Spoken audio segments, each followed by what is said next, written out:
Today we will have a look never type and where we can use it.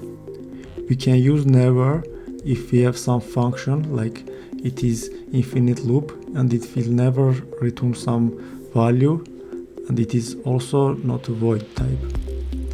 So also we can have function like throwing error, and it is also never type and it is not a void.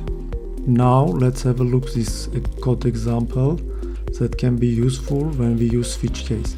In this case we use never type. To be sure, it will not have any case that we miss.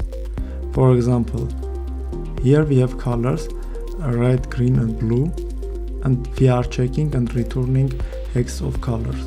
For example, in some cases we want to add new color here like yellow.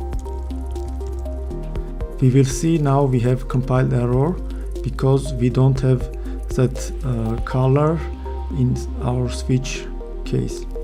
So we can add it to avoid the error.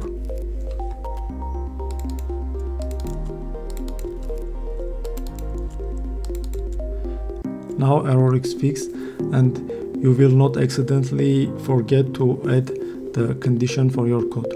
We have looked never type. Thank you. Have a good day.